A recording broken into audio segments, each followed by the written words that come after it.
बहुत ही ख़ास है ये फंक्शन, ग्रेटेस्ट इंटीजर फंक्शन।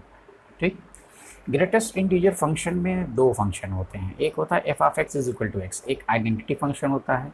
किसके लिए, किस कंडीशन में? When x belongs to Z, यानी जब एक्स इंटीजर होगा। जब x की वैल्यू इंटीजर होगी तो f of x is equal to x, यानी एक आइडेंटिटी फंक्शन होगा। ठीक है, अब ज़रा यहाँ पे इसको पहले समझ लें, फिर हम यहाँ पे आते हैं।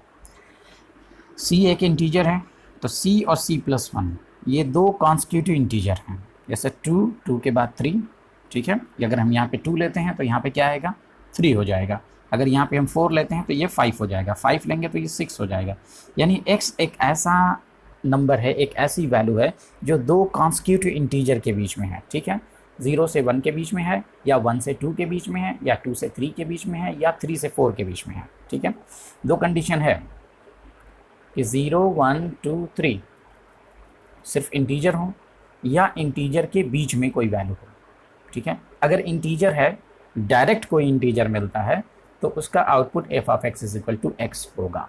और अगर कोई ऐसी वैल्यू जो दो इंटीजर के बीच में है, तो उसका जो आउटपुट होगा वो होगा सी, यानी कि जो लेफ्ट हैंड साइड में जो इंटीजर है, ठीक है, जो स्मॉलर इंटीजर है वो आउटपुट बनेगा। ठीक है, ज़रा इसको हम समझ लें। अगर हमने लिया -1, या हमने लिया 0, या हमने लिया 1 या 2, अगर -1 लिया तो ये सभी इंटीजर्स हैं जो कि इस कंडीशन को सेटिस्फाई करते हैं। तो ये -1 बनेगा, 0 बनेगा और ये 1 बनेगा। अगर हमने इसको ऐसे लिया 1.2, तो 1.2 अब ये देखेंगे। अब देखिए ये कंडीशन यहाँ पे जो लिया गया है इनपुट, वो इस कंडीशन पे नहीं आ रहा है, वो ये इस कंडीशन पे आ रहा है। ऐसी वैल्यू है ये 1.2, एक ऐसी वैल्यू है जो दो इंटीजर के बीच में है। तो हमको पता करना है कि किस दो इंटीजर के बीच में है। कॉन्स्टिट्यूटिव इंटीजर होना चाहिए। अगर पहला इंटीजर c है तो उसका नेक्स्ट इंटीजर c+1 होता है, यानी अगर पहला इंटीजर 2 है तो उसका नेक्स्ट इंटीजर क्या होता है, 2+1 होता है, यानी कि 3 होता है। तो 1.2 जो है, ये जो इनपुट है ये 1 लेस देन 1.2 लेस देन 2। ये जो 1.2 है, 1.2 1 और 2 के बीच में है, तो 1 और 2 के बीच में है, तो हमारा जो आउटपुट होगा वो ये स्मॉलर वाला लिया जाएगा, यानी कि 1। ठीक है, बात समझ में आ रही है। अगर हम ये कहें कि एफ ऑफ 2.5, तो 2.5 2 और 3 के बीच में है, तो हमारा जो आउटपुट होगा वो 2 होगा। ठीक है, 2 और 3 के बीच में है तो हमारा आउटपुट 2 होगा। 3 और 4 के बीच में है तो हमारा आउटपुट 3 होगा। -1 और 0 के बीच में है तो हमारा आउटपुट -1 होगा। -2 और -1 के बीच में है तो हमारा आउटपुट -2 होगा। ठीक है, चलिए अब हम देखें कि इसका हम ग्राफ कैसे ड्रॉ कर सकते हैं। सबसे पहली बात यह कि 0 पे तो 0 होगा क्योंकि इंटीजर है। ठीक, और ये आइडेंटिटी फंक्शन है। अब हम आते हैं कि 0 के बाद जितनी भी वैल्यू है वो 0 और 1 के बीच में है, तो उस पर जो हमको आउटपुट मिलेगा वो 0 मिलेगा। ठीक, इसके बाद हम आएंगे कि 1 पे हमें क्या मिलेगा, 1 पे हमको 1 मिलेगा। ठीक है, अब पहले हम यहाँ पे आ जाएं। 0 पे हमको मिलेगा 0, 0 के बाद जितने भी नंबर हैं सब पे हमको 0 मिलेगा। ठीक, तो हमने इसको ऐसे डार्क कर दिया, थोड़ा सा इसको डार्क किया। यहाँ पे मैंने ये बताया, इस डार्क का मतलब ये है कि यहाँ पे कोई भी पॉइंट है तो उसका आउटपुट यहीं पर होगा, और इसको छोटा सा एक ऐसा सर्किल बनाया। ठीक है, जैसे जो अभी हमने पिछले वीडियो में देखा था। इस सर्किल का मतलब ये हुआ कि 1 पर ये 0 नहीं होगा, 1 पे कहाँ चला जाएगा, 1 पे 1 हो जाएगा। अब हम ये देखें कि 1 और 2 के बीच में जितने भी पॉइंट हैं सब पर हमारा आउटपुट क्या होगा, 1 होगा। अगर हम 1.1 लेते हैं तो भी 1, 1.2 लेते हैं तो भी 1, 1.9999 भी लेते हैं तो भी 1। ठीक, तो अब यहाँ से हम ये देख रहे हैं कि ये एक ऐसी लाइन बनेगी, 1 पे 1 है, 1 के बाद जितने भी नंबर हैं सब पे 1 है। क्योंकि वो 1 और 2 के बीच में है। लेकिन जब हम 2 पे आएंगे तो 2 पे हमें 1 नहीं मिलेगा। इसका मतलब हम यहाँ पे एक सर्किल बनाएंगे, तो 2 पे हमको 1 नहीं मिलेगा, 2 पे हमको क्या मिल जाएगा, 2 पे हमको 2 मिलेगा। फिर उसके बाद 2 से 3 तक जितने भी नंबर होंगे सब पे हमको क्या मिलेगा, 2 मिलेगा। और फिर उसके बाद 3 पे हमको 2 नहीं मिलेगा, 3 पे हमको 3 मिलेगा। इसी तरीके से ये ऐसे, ठीक है, स्टेप जो सीढ़ी होती है वो ये सीढ़ी की तरीके से चल रहा है। ठीक है, तो इसे हम स्टेप फंक्शन भी कहते हैं।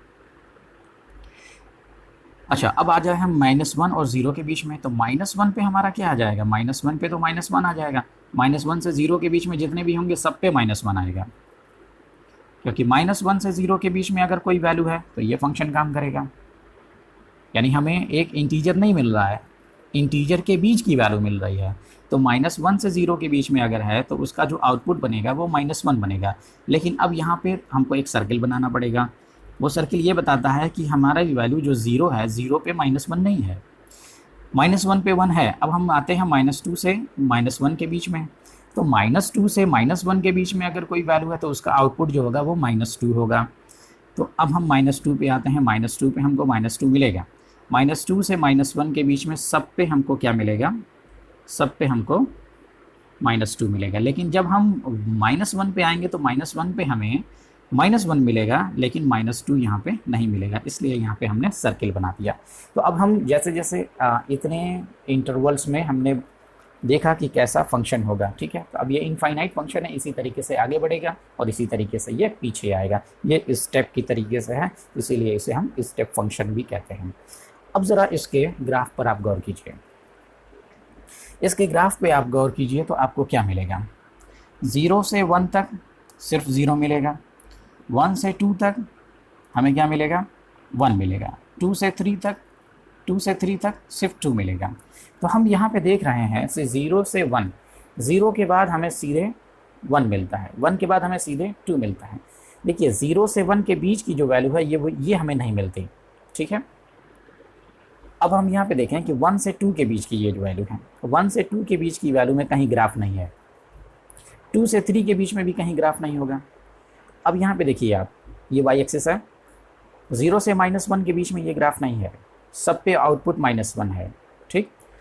अब यहाँ पे देखिए -1 से -2 के बीच में कोई ग्राफ नहीं है, कोई ग्राफ नहीं है, ठीक है। एक कांस्टेंट वैल्यू बन रही है। अब ये कांस्टेंट वैल्यू कैसे बन रही है, पहले हमको मिलेगा -2, फिर उसके बाद सीधे हमको मिलेगा -1, फिर उसके बाद सीधे मिलेगा 0, फिर 0 के बाद सीधे मिलेगा 1, फिर उसके बाद हमको मिलेगा 2, फिर उसके बाद हमको मिलेगा 3, ठीक। बीच की वैल्यू हमको नहीं मिल रही है, ठीक है। अब हम रखने के लिए क्या रख सकते हैं, हम कोई भी इंटीजर रख सकते हैं, इंटीजर के बीच की वैल्यू रख सकते हैं। तो हमारे इनपुट में तो सभी वैल्यू आ गई, तो जब सभी वैल्यू आ गई तो हमारा जो डोमेन बनेगा वो क्या बनेगा,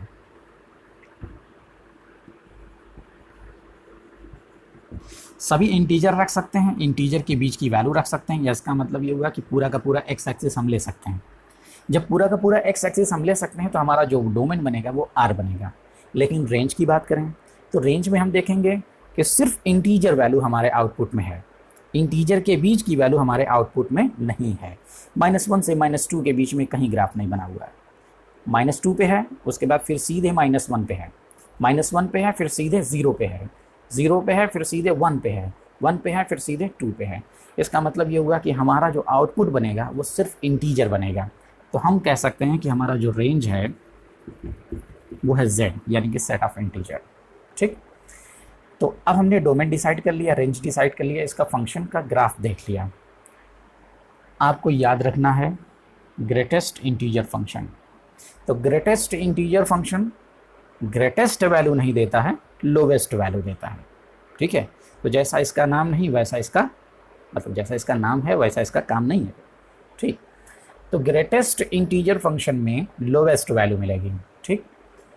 1.2 है तो 1.2 में 2 नहीं मिलेगा, 1 मिलेगा, ठीक है। 2.9 है तो 2.9 में 3 नहीं मिलेगा, 2 मिलेगा, ठीक। तो अब यहाँ से हमें याद रखना है कि इस फंक्शन की डिफिनेशन क्या है, ठीक है। फंक्शन की डिफिनेशन क्या है, यहाँ पे आपको पता है ना कि सी क्या है, सी क्या है, जेड है ना, इंटीजर है ये, ओके। तो फंक्शन की डिफिनेशन क्या है, उसका ग्राफ कैसा होगा और उसका डोमेन और रेंज क्या होगा, इतनी बातें आपको याद रखना है, ठीक है। तो आपने देखा, क्या देखा, ग्रेटेस्ट इंटीजर फंक्शन, ओके। अब इसके बाद हम आएंगे अपने नेक्स्ट फंक्शन पे, okay. Thank you very much.